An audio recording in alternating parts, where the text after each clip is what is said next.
Ahí está Cristina. ¿Cómo estás, Cristina? Hola, ¿bien y tú? Bien, ¿cómo va la cuarentena? Bien, es que bien Bien. a pesar de todo, hay días y días, pero bien. Muy bien. Si quieres presentarte, te presento un poco, pero si quieres mejor. No sé qué podría agregar a lo que ya hayas dicho. Primero Soy agradecerte eso, sobre todo por tu tiempo y voluntad de querer participar aquí con Fundación Guazú y que podamos ir resolviendo todas las preguntas que vayan saliendo. Ok. Bueno, Peter seguro ya les habló un poquito de mí. Mi nombre es Cristina Orellana. Soy abogada. Actualmente trabajo en Provida FP como asesora laboral y me dedico a temas relativos al derecho laboral hace unos 5 años ya. Así que cuando vi la oportunidad que se nos presentó de poder cooperar, me sentí entusiasmada, así que acá estamos. Muy bien, gracias. Mira, nos llegaron algunas preguntas en torno a la ley, como está todo el tema de la pandemia, como que hay una incertidumbre. Y por ejemplo, una de las preguntas es si habrá un perdonazo con el tema de la fiscalización de la ley 21-15 de este año. Ya. Yo no he visto nada oficial, pero tú sabes mucho mejor que yo. No, en realidad como que perdonazos no creo que hayan en ningún tipo de ámbitos, ya especialmente en lo que se refiere a la ley de inclusión. El cumplimiento de la ley se fiscaliza de dos maneras. ¿Ya? La primera es el cumplimiento que el empleador tiene que acreditar en el mes de enero de cada año frente a la Dirección del Trabajo, en donde tiene que reportar la nómina de trabajadores que tiene contratado y hacer los cálculos que la ley señala para ver si cumple o no con el 1% que la ley establece que deben tener como trabajadores en situación de discapacidad o personas en situación de discapacidad. ¿Ya? Entonces, lo que quiere decir esto, que la fiscalización es de alguna manera retroactiva, porque yo en enero del 2020 lo que hago es reportar mi cumplimiento del año 2019. Entonces, para este año tenemos que esperar a enero del 2021 para ver cuál va a ser el nivel de cumplimiento que las empresas hayan tenido, ¿ya? Por otra parte, la fiscalización también se puede dar de oficio por alguna unidad de la inspección del trabajo o a raíz de alguna denuncia que cualquier trabajador puede ingresar en cualquiera de las unidades de la inspección del trabajo, ¿ya? Y en ese caso se trata de una fiscalización ya a nivel particular, no general, y se puede hacer en cualquier momento, ¿ya? Porque las denuncias de los trabajadores tenemos el derecho, si nos sentimos vulnerados, de acudir ante la autoridad administrativa en el momento en que la estimemos conveniente, ¿ya? Y en ese caso se abre un expediente de fiscalización, la empresa es notificada, se le requiere la información y bueno, en caso de que no estén en cumplimiento se cursan las multas administrativas que correspondan de acuerdo al tipificador de multas de la inspección, ¿ya? Perfecto. Sí, como está un poco de incertidumbre, como que las empresas están con una sensación de que no va a pasar nada. Creo que estaría, no, que tampoco había como señales tampoco del gobierno, yo no he visto ninguna como actualización en torno a la ley.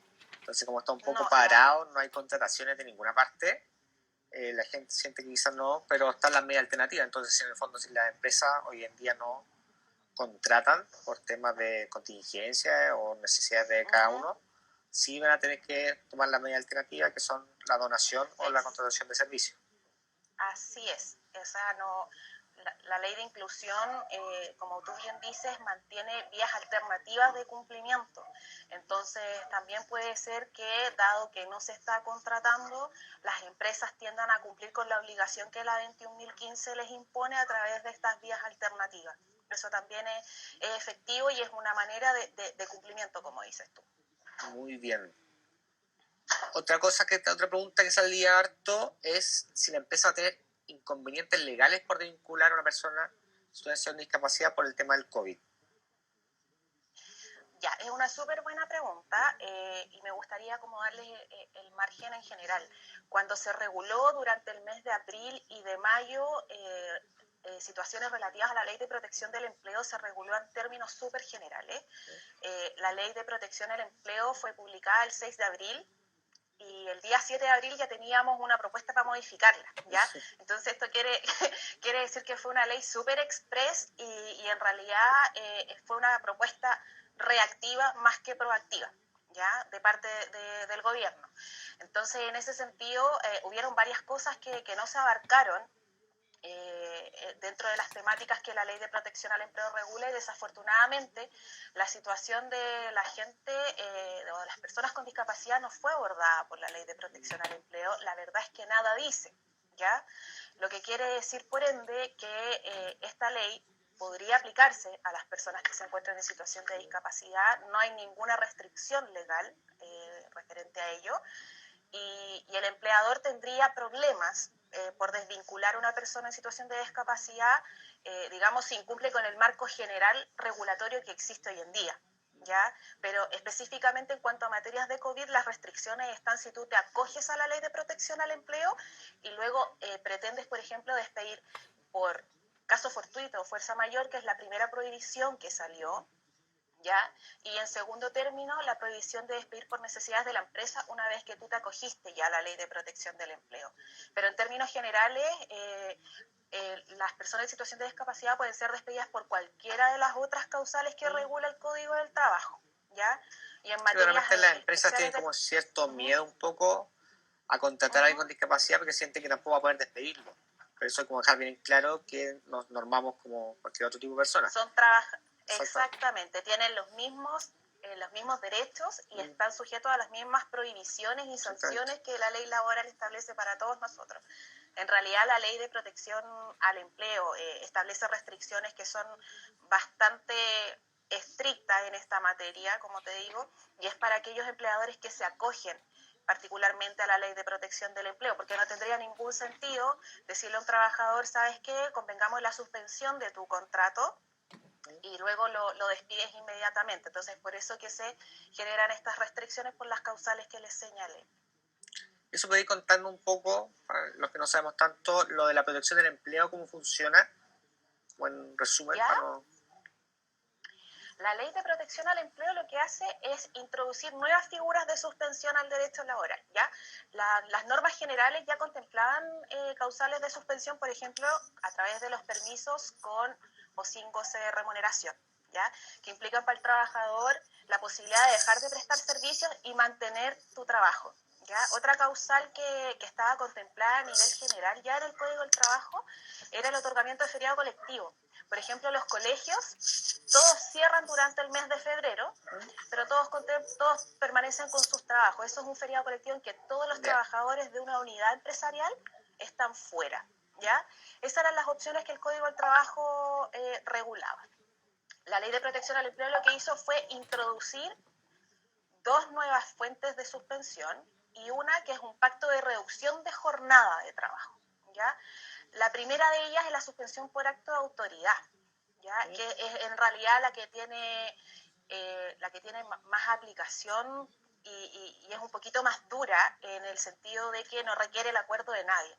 O sea, aquí si hay un acto de autoridad, y entiéndase por acto de autoridad la definición por parte del Ministerio de Salud de poner una comuna en cuarentena, el contrato de trabajo queda suspendido de pleno derecho, ¿ya? Esto quiere decir que el trabajador no tiene opción de oponerse, ni el empleador tampoco de hacer nada por esa suspensión. Es una suspensión que... mayor.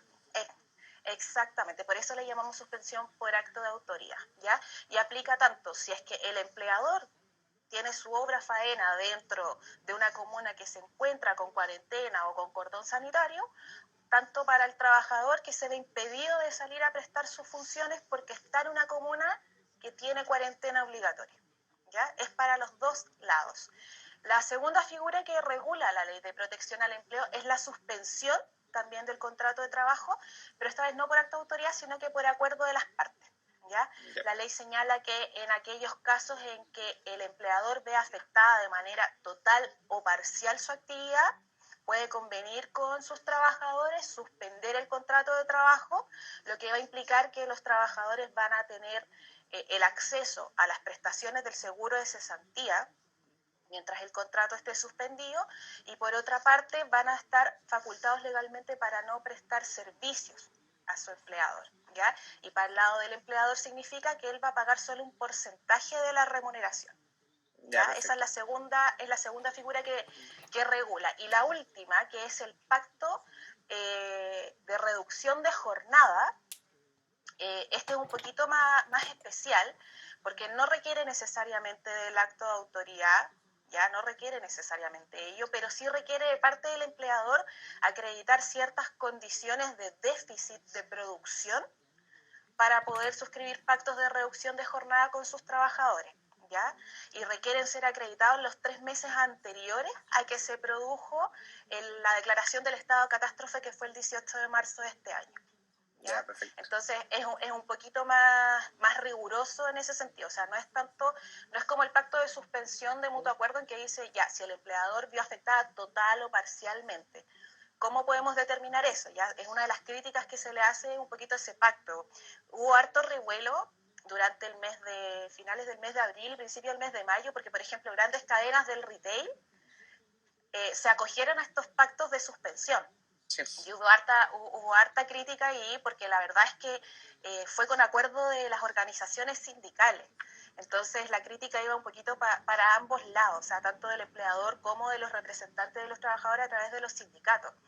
Y bueno, la verdad es que hubieron empresas que finalmente reversaron estos pactos y los dejaron sin efecto por las críticas que fueron saliendo en los medios de prensa. O sea, ¿cómo define, por ejemplo, una cadena de retail muy grande que se vio afectada parcialmente, ¿no? Entonces, era muy difícil de determinar.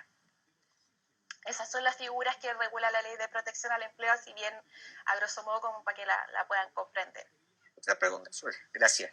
Otra pregunta que sale es, por ejemplo, si es que yo tuviese que ir a trabajar y una persona en situación de discapacidad ser población de riesgo, ¿cómo puedo justificar yo que soy una población de riesgo para no tener que salir en las empresas que están... Por ejemplo, yo personalmente soy población de riesgo. Entonces... Porque tienes condiciones preexistentes. Exacto. Entonces, si es que el empleador me obligase a ir a trabajar, ¿eso cómo funcionaría? A ver, hay una cuestión que prima sobre el cumplimiento de las obligaciones laborales. Ya el Código del Trabajo en el artículo 184 bis indica que frente a un riesgo inminente para la vida y salud del trabajador, el trabajador está facultado para hacer abandono del trabajo o para no asistir, y la ausencia no se va a considerar injustificada. ¿Ya? Ahora, hay que ser un poquito también realista. Imagínate, todos podríamos decir estoy en riesgo inminente para la salud, ¿ya? Entonces acá lo que yo te recomendaría es para tener una justificación adicional con tu empleador, es presentar algún tipo de certificado. En el caso de ustedes puede estar acreditado inclusive desde antes, ¿ya? Entonces lo que pueden hacer ahí también es generar pactos de continuidad laboral con sus empleadores para ejercer funciones, por ejemplo, desde la casa vía remota a través del teletrabajo, ¿ya? O lo otro es que también podrían acordar un permiso, por ejemplo, con o sin goce de sueldo, pero la idea es mantener el vínculo laboral mientras estamos frente a esta pandemia. Súper, buenísimo. Otra de las preguntas es, ¿se podrá aún considerar entre el 1% gente de empresas contratistas? Sí, la verdad es que no hay ningún cambio asociado a eso. Como te comentaba, dentro de las discusiones legislativas que hemos visto, que han sido hartas, han trabajado harto nuestros honorables en estos 2 meses, hay que decirlo. Sí. No se ha visto ninguna iniciativa que pretenda modificar ni los porcentajes de contratación, ni las formas de cumplimiento alternativo, ni nada relacionado a la ley 21.015, así que se mantienen incólumes todas estas opciones. Perfecto. La fiscalización, otra de las preguntas, de este año me imagino que va a ser igual que siempre, que es donde lo hacen como contrarrestan información con la dirección del trabajo, ¿no? Más que fiscalización física, porque al final son una cantidad de empresas gigantes. Entonces imagino que no van una a una, sino que hacen la contrainformación en la dirección del trabajo, y así me imagino que va a ser este año también, ¿cierto? Efectivamente, como te comentaba al principio de la conversación, la fiscalización del cumplimiento de la Ley de Inclusión Laboral se realiza primordialmente a través de la información que el propio empleador le proporciona a la Dirección del Trabajo, que habilita en su sitio web una plataforma para que los empleadores suban la información y acrediten el cumplimiento. Y eso se hace en el mes de enero de cada año. ¿Ya? Legalmente así está establecido en el reglamento para el sector público y sector privado que tiene la ley 21.015. ¿Ya? Entonces esa fiscalización más macro, como dices tú, con cifras y números y que te dan el porcentaje final, se hace en el mes de enero, sin perjuicio, como te digo, de que si hay algún trabajador que quiera hacer una denuncia a nivel particular, lo puede hacer durante todo el año. Ya esas denuncias que son individuales se pueden hacer durante todo el año y en este momento la Dirección del Trabajo está operando vía remota también. Así que está disponible para ingresar las denuncias que tú como trabajador requieras hacer a través de la web de la Dirección del Trabajo en la pestañita de trámites y servicios. Ya, perfecto. Muy bien. Otra de las preguntas es, ¿las multas por no contratación serán por los meses las multas por no contratación serán por los meses en los cuales no se contrató, considerando que no están contratando por contingencia? Eso es como la misma pregunta que vimos al principio, de que al final no había ningún cambio, entonces al final se va a contar todo igual. No hay ningún cambio, así que efectivamente las multas van entre 40 y 60 UTM para los empleadores dependiendo del número de trabajadores que tengan. ¿Cuánto era aproximadamente? Son hartas lucas, la verdad no soy buena para las matemáticas, pero la UTM no sé a cuánto estará, como unos 44.000 pesos, así que habría que hacer el cálculo, pero efectivamente, y la multa es por cada mes en que no se cumple, ¿ya? Entonces... Porque hoy día la empresa tiene que cumplir con la ley y si no lo hace tiene las medidas alternativas, y si no hace las medidas alternativas llega a la instancia de la multa, ¿cierto? Exactamente, tú como empleador tienes la primera instancia, que es lo que busca la ley o lo que fomenta la ley, que es la contratación, ¿no? La contratación directa, independiente del tipo de jornada. Por ejemplo, puedes tener trabajadores en jornada part-time o trabajadores en jornada completa, ¿ya? Y segundo, contempla las vías de cumplimiento alternativo, que son las donaciones o contratar con empresas, ¿no? Entonces, si tú ya te saltaste esas dos partes, caes en el incumplimiento y por tanto el empleador se hace acreedor de la multa. Y la multa va a ser dependiendo del número de trabajadores que tenga la empresa. ¿Ya? Si tiene hasta 100 trabajadores son 40 UTM y hasta 200 trabajadores o más son las 60 UTM por cada mes en que no cumple. ¿Y el año pasado habrán llegado a esa instancia de multa? ¿Tú sabes? No conozco a nadie que... El año pasado yo estuve revisando y la verdad es que hubo un porcentaje, igual encuentro yo elevado, de empresas que no cumplen. ¿Ya? ¿Pero no cumplen ni con medida alternativa? No, ni con las medidas alternativas. Sí, lo estuve revisando y era alrededor del 30%, que me pareció un porcentaje bastante súper alto porque elevado. es mucha plata. Sí. ¿Y eso qué será? ¿Como desconocimiento? Yo creo que hay, como dices tú, cierto temor de parte de los empleadores de repente de que caen en la creencia de que no van a poder despedir nunca a un trabajador en situación de discapacidad si caen en algún tipo de incumplimiento. La verdad yo creo que es más falta de información y de difusión también de pronto, porque la verdad es que de inclusión o de la ley de inclusión desde el año 2018 que no se habla tanto, que fue cuando se publicó la ley finalmente. Entonces yo creo que ahí falta un poco de intermediación como para que los empleadores se sientan motivados, se puedan informar, comprendan bien que en realidad ustedes son trabajadores como cualquier otro, o sea, no hay ninguna diferencia en cuanto a materia regulatoria laboral para ustedes, o sea, si caen en algún tipo de incumplimiento están sujetos a las mismas sanciones que cualquier otro trabajador, perdón. Sí, creo que se da mucho por la visión social que hay en torno a la discapacidad, que empieza esa visión que muchas empresas siento que tienen como el miedo a la contratación. Entonces, ante ese miedo a hacerlo mal, se frenan y al final quedan sin hacer nada. En el fondo, la discapacidad no es nada tan técnico, sino más bien un tema de conocer, empatizar con el otro, y se van resolviendo muchas cosas. Y creo que hay estudios que validan que tener diversidad en la empresa, discapacidad, diversidad sexual, inmigrante, cualquier otro tipo de diversidad, mejora los procesos creativos, la gente se compromete mucho más. Entonces hoy en día creo que es como urgente que las empresas modernicen y vayan un poco en esa línea. Te entiendo perfecto. Porque el 30% no se irá tanto, es mucho el 30%. Sí, la verdad yo también quedé sorprendida cuando lo vi, pero te encuentro toda la razón. Yo creo que en Chile todavía tenemos empleadores, como dice una cercana, súper ochentero. Entonces, Sí, yo creo que por ahí pasa bastante de este problema, en que no se atreven, en que no se informan, en que son muy conservadores. Entonces, la verdad se sienten un poco reacios y prefieren las medidas de cumplimiento alternativo, que en realidad no es lo óptimo. O sea, nosotros, en lo personal, pienso que la idea y lo que busca la ley, el espíritu de la ley, es fomentar, tal como lo dice su nombre, la inclusión laboral. Entonces, la verdad, el cumplimiento alternativo les da el espacio todavía a los empleadores que tienen un poco de miedo, o que están rezagados, o que no se han informado bien, como para cumplir de esa forma o derechamente incumplir y preferir pagar la multa.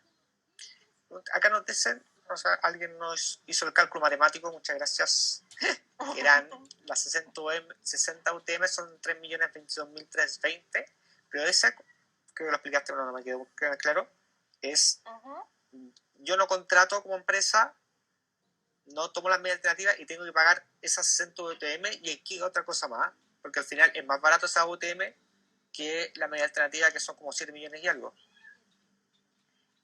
Lo que pasa es que tienes que considerar que son 40 o 60 UTM por cada mes.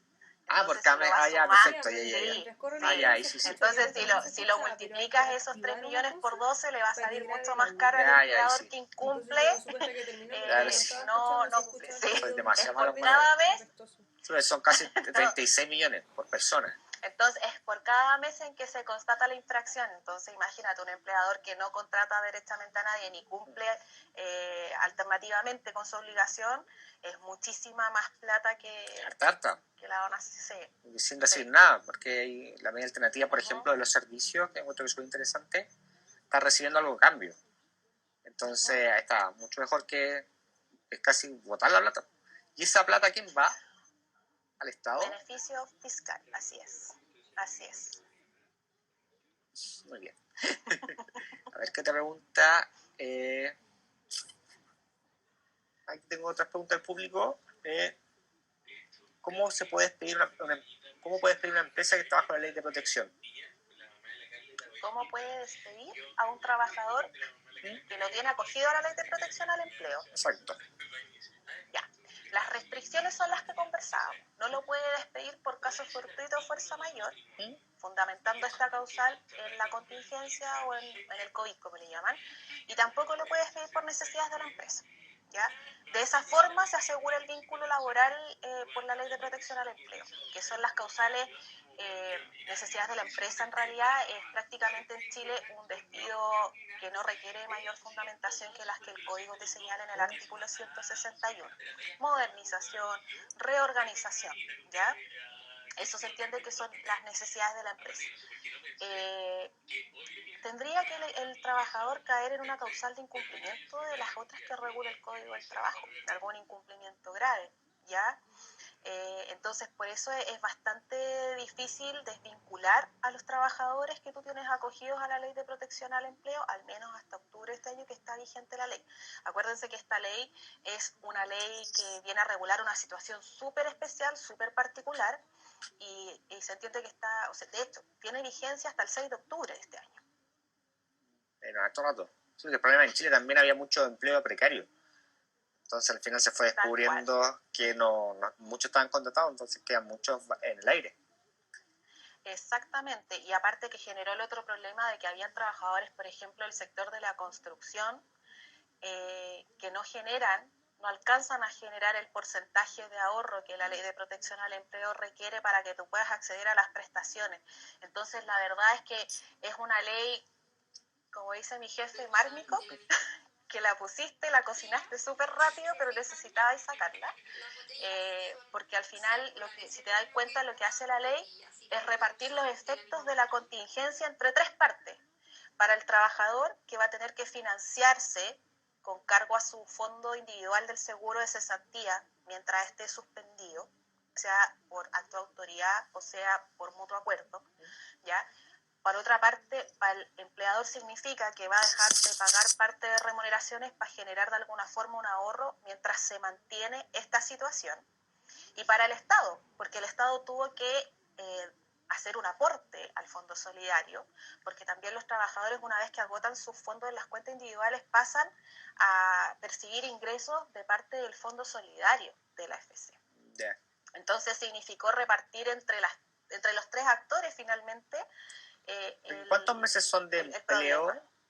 Si yo tengo un mes, por ejemplo, trabajando en una empresa como recién egresado, por ejemplo, ahí todavía no tendría como acumulación de un capital para el fondo de cesantía, creo, ¿cierto? No, pues no lo tendrías. ¿Cuántos si son? Nunca cotizaste antes.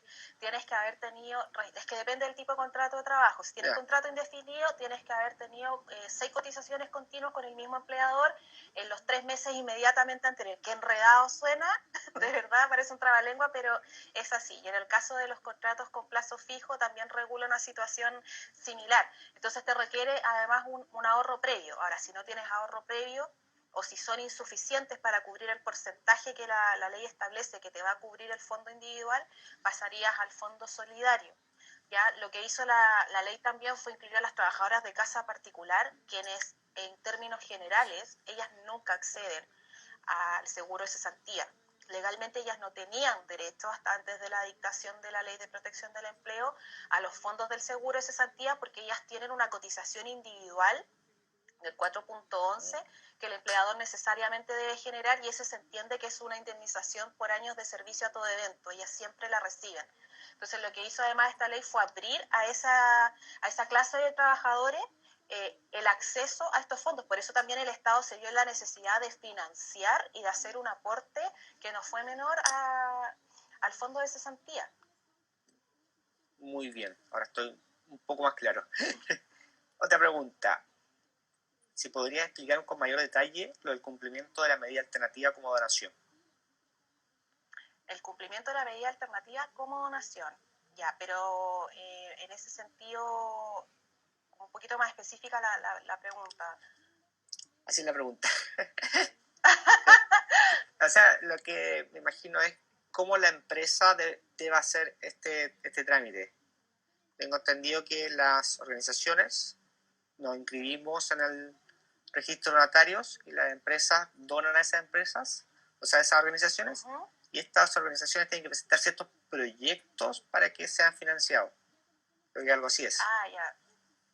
¿O no? Ya, espera un poquito.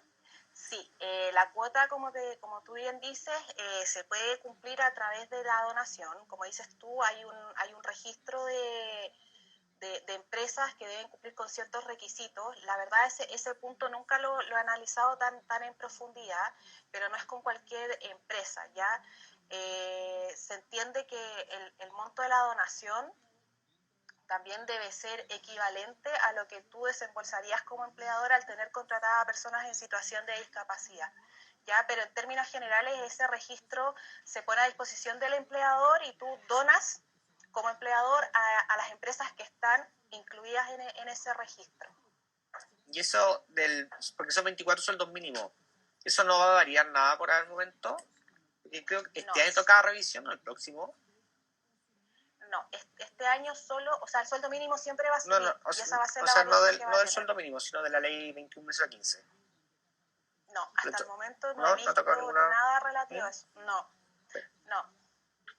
Y la otra pregunta, ¿cómo se puede realizar una denuncia por no cumplimiento? ¿Cómo se puede realizar una denuncia? En términos generales y en tiempos de normalidad, tú puedes acudir a la inspección del trabajo que tengas más cercana a tu domicilio. ¿Ya? Puede ser la de tu domicilio o la del domicilio laboral, que es donde se encuentra el lugar donde tú prestas tus servicios. ¿Ya? Hay una unidad, dependiendo del tipo de denuncia que tú hagas, te pueden derivar o no a una unidad distinta, que las inspecciones del trabajo tienen como reclamos en general y tienen unidades de derechos fundamentales. ¿Ya? En el caso de ustedes, lo más probable es que sean derivados a la unidad de derechos fundamentales de las inspecciones del trabajo, ya que tienen una atención un poco más personalizada y especializada. Los abogados que trabajan en las unidades de derechos fundamentales se dedican solo a este tipo de materia. ¿Ya? Entonces es una atención un poco más especializada, como les estaba diciendo. Y ahora, como estamos en tiempos de pandemia y en tiempos en que todo es remoto, o telemático, como les gusta decir a los legisladores, telemático. Yo esa casi palabra telemático. la encuentro, Lo encuentro muy extraña, telemático. Sí, lo puedes hacer directamente a través de la web de la ADT, que es www.dt.gov.cl. ¿La ADT es... ¿La inspección del trabajo está dentro de la dirección del trabajo? ¿Cómo funciona? Sí. La dirección del trabajo está por sobre las inspecciones del trabajo, porque la dirección del trabajo es la central, para explicártelo de alguna manera. Es la central y depende del Ministerio del Trabajo y Previsión Social. Y luego, bajo la dirección del trabajo, se encuentran todas las unidades de la inspección del trabajo que están repartidas por todo Chile. Hay unidades provinciales y hay inspecciones del trabajo comunales. Acá en Santiago tenemos, por supuesto, muchas más que en el resto del país, ¿ya? Pero todas las inspecciones del trabajo dependen de la dirección del trabajo y de su directora del trabajo en este momento. Súper. ¿Ya? Entonces, como les decía, en la pestaña Trámites y Servicios, ustedes pueden encontrar el link. Si quieres, después yo te lo puedo compartir internamente para que tú lo puedas compartir también con el resto de la gente de la fundación. Y es muy, muy simple ingresar la denuncia, la verdad. Tienes que tener clave única, eso sí. ¿Ya? Tienen que tener clave única, que es la forma que acceden a mi DT. Y lo que tienen que hacer básicamente es incorporar los datos del empleador, la razón social, el RUT, y tus datos como trabajador, y describir, se te va a desplazar los conceptos que tú estás reclamando, y puedes dejar ahí una transcripción de tu denuncia. Además de eso, como estamos funcionando de manera remota, lo que hacen ahora los fiscalizadores, te contactan. Te contactan a través del correo electrónico que tú dejas registrado, te llaman. Entonces, la verdad, si me preguntas a mí, yo lo encuentro súper bueno y lo encuentro mejor que la atención en tiempos normales, porque cuando tú vayas a la inspección en general están en otra y te atienden súper rápido. En cambio, ahora se dan el tiempo de hablar contigo sin ir más lejos. Se los cuento como, entre comillas, anécdota. Sí, a mí me ha sorprendido porque te llaman, son un poco más comprensivos. Sí, está mejor el mundo, parece. Sí, como que algo pasó ahí, y la verdad es que te preguntan, oiga, ¿la puedo contactar por WhatsApp cualquier cosa, por si llegamos a algún acuerdo, algún entendimiento con el trabajador? Así que la verdad yo encuentro que eso ha sido algo positivo dentro de toda la situación y el contexto que estamos viviendo. Estamos sensibilizando un poco. Preguntan si es que estas denuncias las puedo hacer yo como un externo a la empresa. Por ejemplo, siento que la empresa que está cerca acá no está cumpliendo con la ley. ¿Puedo hacerlo o tiene que ser siempre desde alguien que está dentro de la organización? A ver, lo que pasa es que si tú eres un externo, así como lo dices tú, como yo, Cristina, veo que la empresa de al frente no cumple, la verdad es que no.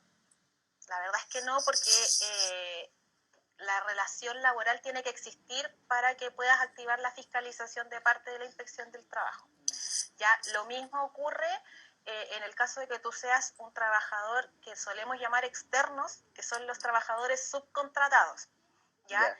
En general, la inspección sí recibe ese tipo de denuncias cuando son fiscalizaciones, por ejemplo, de temas relativos a higiene y seguridad en el trabajo, o cuestiones de esa materia más bien, porque si yo soy una trabajadora subcontratada que presto servicios para otra empresa y trabajo en las dependencias de esa empresa, se entiende ahí que hay un deber legal también de protección de la vida y salud del trabajador. Entonces, de esas materias sí las aceptan, pero en temas de remuneraciones o cumplimientos de parte del empleador más asociado a esas materias, siempre tiene que ser con tu empleador directo, y la existencia del vínculo laboral es necesario para poder activar la función fiscalizadora de la inspección del trabajo a través de sus distintas unidades. Perfecto. ¿Y esta denuncia es anónima? O sea, en el fondo, la dirección del trabajo sabe que estoy denunciando porque están mis datos, pero el empleador tiene posibilidad de saber esa denuncia, porque también es un poco, hay cierto miedo ahí. Sí, depende. Pero ahí hay una protección adicional que les voy a comentar, que la ley establece en caso de que tú hagas las denuncias. Si son temas relativos, por ejemplo, a remuneraciones, a incumplimiento con las vacaciones, a incumplimiento de beneficios, necesariamente la inspección del trabajo le va a entregar tus datos como denunciante al empleador, porque evidentemente el empleador tiene que hacer la revisión en su nómina interna con su área de recursos humanos para ver si estás incumpliendo o no con los pagos o con los beneficios que te están reclamando, ¿no? Sí, va a depender mucho de ¿Ya? la denuncia. Exacto, la materia, ¿ya? Ahora, si es una denuncia por derechos fundamentales, por vulneración de derechos fundamentales, la verdad es que las denuncias en el 90% de los casos suelen ser anónimas. Ya, ¿Ya? perfecto. A excepción de que se trate de materias como por ejemplo acoso sexual o acoso laboral, en que también es necesario conocer la identidad del denunciante para tomar las medidas correctivas que de manera inmediata la ley te obliga a ti como empleador a tomar, porque si no, si Eso seguimos es como en un el tema de... anonimato... Hay que cambiar ciertos protocolos de la empresa, también tengo entendido. O sea, como más o sea, un poco la denuncia en sí del acoso, pero también tengo entendido que la empresa está en una obligación de cambiar su como política interna, ¿o no están así?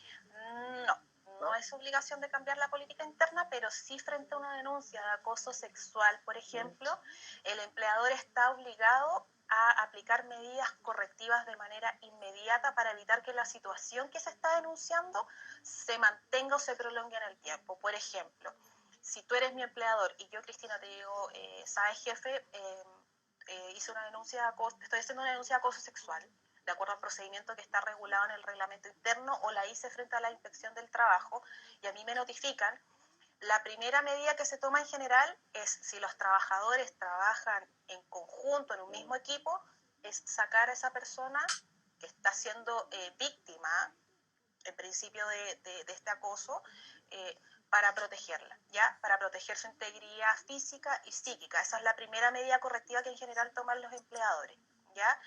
Y también se pueden tomar otras un poquito más serias, como por ejemplo otorgarle un permiso sin goce de sueldo a ambas partes, o con goce de sueldo, porque eso queda dentro de la potestad del empleador, la decisión que toma a ese respecto, mientras se lleva a cabo la investigación, porque lo que te obliga la ley es a abrir inmediatamente un expediente investigativo de la situación que se te está denunciando, ¿ya? Eso si es que tú le haces la denuncia directamente a tu empleador. Todas las empresas están obligadas a llevar a cabo la investigación por acoso sexual, sí o sí.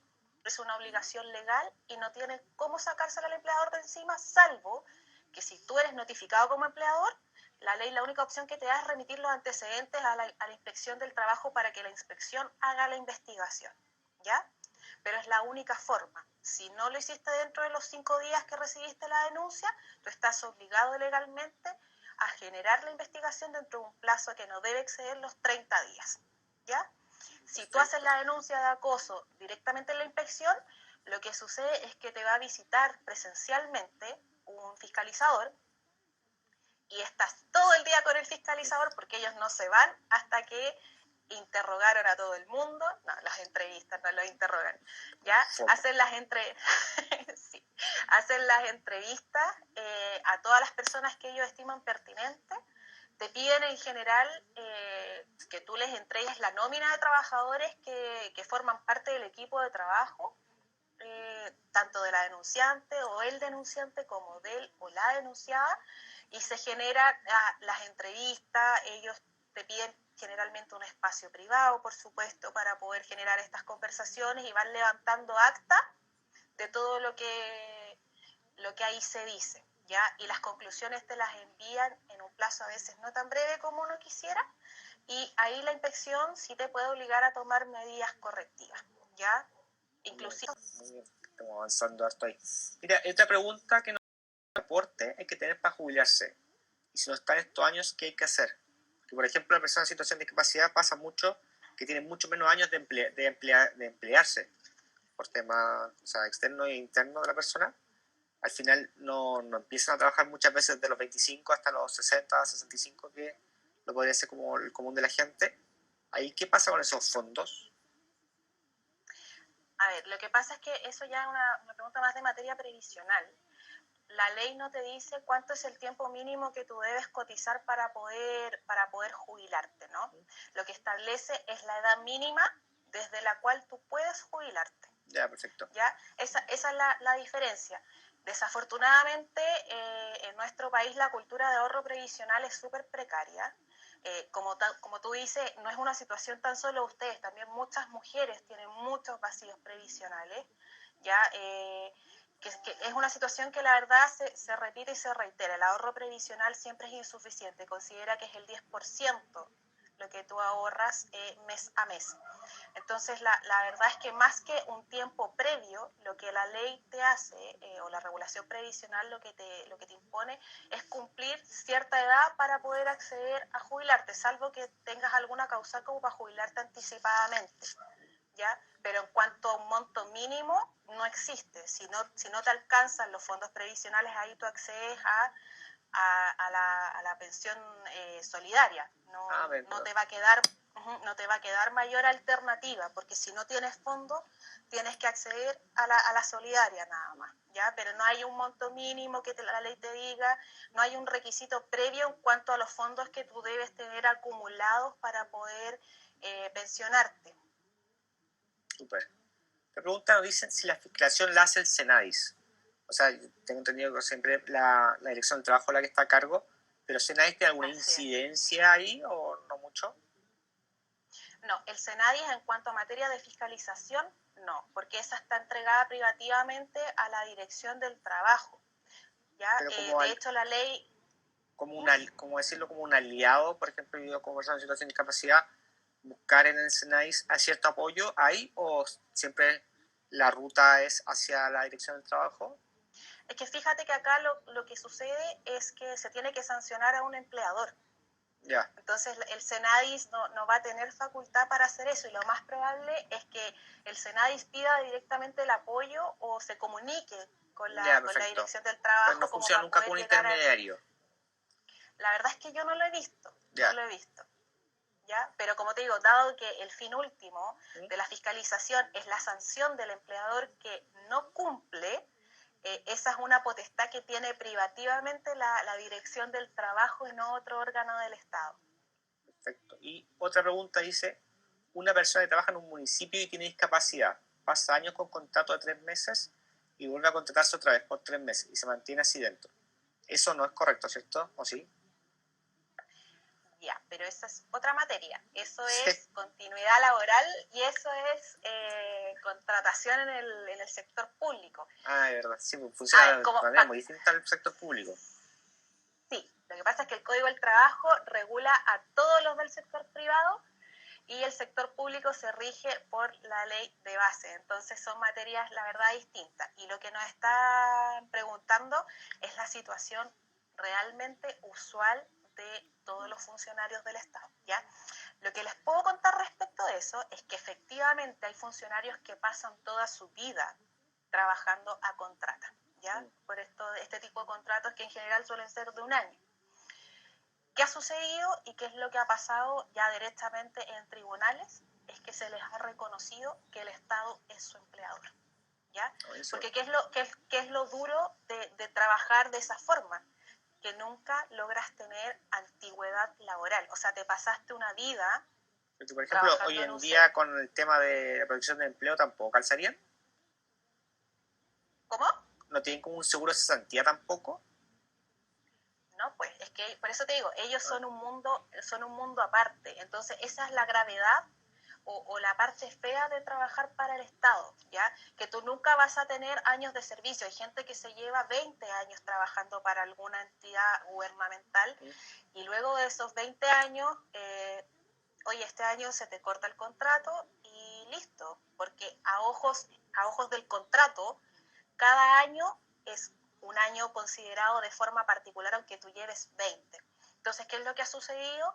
Que este tipo de trabajadores han recurrido a los tribunales laborales y los jueces del trabajo, en un sinnúmero de casos, han fallado que efectivamente se entiende que hay continuidad laboral, que hay una relación laboral que ha persistido durante años, que hay identidad de las partes. O sea, por ejemplo, yo, Cristina, le trabajé a una municipalidad, por ejemplo, 20 años, siempre fue la misma municipalidad, yo concurría todos los días a la oficina en el mismo lugar, entonces se van dando elementos de laboralidad que también son parte de las funciones que se ejercen en el sector público. Entonces, en base a eso, es que los tribunales han ido fallando de esa manera y les proporcionan todos los beneficios, que en realidad lo que más duele ahí es la indemnización por años de servicio, que tiene un tope de 90 UF y de hasta 11 años de antigüedad que te deben pagar, que esos los funcionarios públicos hoy en día no lo tienen. Entonces lo que hacen los jueces laborales es equiparar las condiciones porque son los mismos hechos. O sea, la ley lo primero que no le enseñan cuando entra a las escuelas de derecho, que frente a la misma situación, la misma solución. Y eso es lo que se hace un poquito ya, pero directamente en el tribunal, porque si tú eres despedido y trabajas en el sector público, o sea, en principio no te van a pagar ninguna indemnización. Súper. Y otra pregunta, nos dicen del tema del el 1% de las empresas. ¿Qué pasa con el sector público? Aprovechamos que estamos hablando del sector público.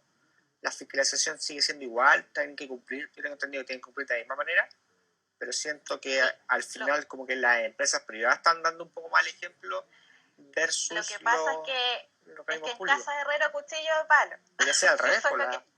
Eso es lo que pasa, casa de herrero cuchillo de palo. La verdad es que del sector público, claro, es un poquito más difícil,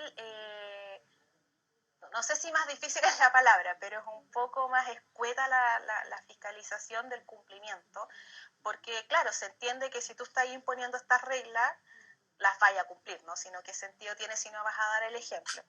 Pero la fiscalización se lleva a cabo igual, la fiscalización corre igual, no hay mayores diferencias. Ahora de que los empleadores del sector privado sean más fiscalizados, esa es una realidad, porque en realidad es el público objetivo al que la entidad fiscalizadora tiene que acudir, ¿ya? Y aparte que es muy raro también que se generen incumplimientos de parte del sector público, porque imagínate lo raro que sería y la mala publicidad que sería: oye, te voy a multar con 40 UTM porque no cumpliste. O sea, sería muy, muy raro. Siempre se da más para el lado privado, la verdad. Esa es una realidad hoy en día. Super. Y esta pregunta nos dicen ¿a qué sistema de salud podemos acceder las personas en situación de discapacidad? ¿Solo FONASA? Esto un poco por los fallos que salieron estos últimos días del tema de la preexistencia, creo que era alguien con síndrome de Down. Preexistencia. ¿Sí? Sí, hay un fallo de la Corte de Santiago que la verdad habla de este tema. No hay en principio ninguna restricción, o sea, ustedes no tienen por qué solo estar afiliados a FONASA, o sea, eso va a depender directamente de las prestaciones que te pueda otorgar la ISAPRE, por ejemplo, a la que tú te quieras afiliar. Ya, la cobertura va a ser la distinta. Las preexistencias están muy asociadas a creencias en torno a la discapacidad. Por ejemplo, lo que pasó con la persona que tenía síndrome de Down, es que se creía que tiene otras cosas, pero no es algo así. Por ejemplo, yo si me quiero cambiar de ISAPRE, no está muy fácil. No, y yo no pero tengo, lo que pasó mucho doctor nada. Lo que pasó en ese caso en particular es que el padre de este niño, que recurrió de protección frente a la Corte, lo que abogaba era para que la ISAPRE entendiera, o la aseguradora entendiera en realidad, que el síndrome de Down no es una preexistencia, que el síndrome de Down no es una enfermedad. Y ahí va un poquito de la mano con lo que tú estás diciendo. O sea, se asocia o se hacen símiles cuando en los hechos es distinto. ¿Ya? El síndrome de Down te puede generar otro tipo de condiciones de salud a las que tú puedes ser más asiduo, pero en sí el trisoma no es la enfermedad, es una diferencia. Eso es lo que viene a ventilarse un poquito en la discusión de ese fallo. Pero como te decía, el tema de las coberturas va a depender directamente de la entidad en la que tú estés cotizando, la que te interese cotizar por el lado de salud, y va a depender de las preexistencias que tú le acredites o no, y las coberturas después van a ser en razón de eso. No es que tú debas o que ustedes estén obligados o no puedan acceder, porque eso sí sería una medida totalmente discriminatoria de parte de las ISAPRES, por ejemplo, el prohibirles a ustedes suscribir planes de salud con ellas basado en que ustedes tienen alguna condición o situación de discapacidad, porque una cosa es la cobertura y la otra es el acceso que yo tengo. Yo tengo derecho a acceder a la salud y yo elijo la vía por la cual voy a acceder a la salud, ¿ya? Entonces son dos cuestiones diferentes, como te digo. Super. Y nos preguntan qué derechos tengo como persona en situación de empleador. Yo lo respondí un poco, o sea, tú lo respondiste. Sí, fue saliendo en la conversación. La verdad es que ustedes no tienen ninguna diferencia frente a un trabajador que no tenga una condición de discapacidad. ¿Sí? Tenemos los mismos derechos y las mismas obligaciones, ¿ya? No existe ninguna diferencia, al menos en lo que al Código del Trabajo se refiera, no hace ninguna mención adicional, salvo el título que trata de la inclusión de personas en situación de discapacidad. O sea, tengan ojo ahí porque si hacen algo que no deben, pasa absolutamente lo mismo, ¿ya? Exactamente, los pueden amonestar. Acuérdense que dentro de las facultades disciplinarias, antes de despedirnos, el empleador puede hablar con nosotros de buena manera, nos puede dar un feedback, por ejemplo, conversar si hice mal algún proceso. No necesariamente va a ser una sanción tan dura de buenas a primeras, siempre va a depender de la entidad de la falta, porque además de todo el derecho laboral, sabemos todos que es bien pro operario, se llama al principio, que es pro trabajador. Y eso quiere decir que es una ley que viene a proteger a la parte más débil de la relación laboral, ¿ya? Entonces, lo que le pide el legislador laboral a los empleadores es que hagan uso de sus facultades de forma racional, ¿ya? Proporcional a la falta en que uno como trabajador puede incurrir, ¿ya? Y la última pregunta, que estamos casi terminando, es ¿verdad? ¿qué impacto tendrá la modalidad de teletrabajo a las personas en situación de discapacidad? ¿Hay alguna variación ahí? Por ejemplo, ahora salía que las empresas tienen que pagar el internet, por ejemplo, de las personas. Buena pregunta esa. Está bien bueno, porque al final uno está usando recursos de uno, en una empresa se está ahorrando un poco ahí, no sé qué está pasando exactamente, pero hay varios cambios. Mira, te voy a contar un poquito dentro de los minutos que nos quedan. La ley de teletrabajo se ingresó el año 2018. Agosto del 2018 empezamos a hablar de teletrabajo a través de una moción que se ingresó a la Cámara de Diputados y la verdad es que durmió eternamente ahí hasta marzo de este año. Es que dijeron, ¿verdad? Teníamos un proyecto de teletrabajo, veámoslo ahora que lo necesitamos. Sí, el momento. Exactamente. El teletrabajo, la verdad, y también vuelvo a lo que dije, no estaba como muy considerado, no estaba muy mirado. El empleador en Chile como que tiene la percepción de que si tú estás de la casa, estáis viendo tele y no estáis trabajando. En el fondo se percibía como que no íbamos a ser productivos si estábamos en teletrabajo, ¿ya? Entonces, es también otro punto bueno de la pandemia, fue un bofetazo de realidad, de que podemos ser igual de productivos aún trabajando desde la casa y en condiciones de salud mental un poco enclenques incluso, porque estamos preocupados, estamos siendo papás, mamás, dueños de casa y trabajadores, ¿ya? Entonces, exactamente, entonces, por eso te digo, fue un bofetazo de realidad para todos los empleadores que se negaban o que se resistían al teletrabajo, ¿ya? La verdad es que el teletrabajo antes se hacía como en empresas grandes y también súper normado, los costos que rogaba el trabajar desde la casa te los traspasaban a ti como trabajador. Eso, desde el 1 de abril de este año, ya no es así.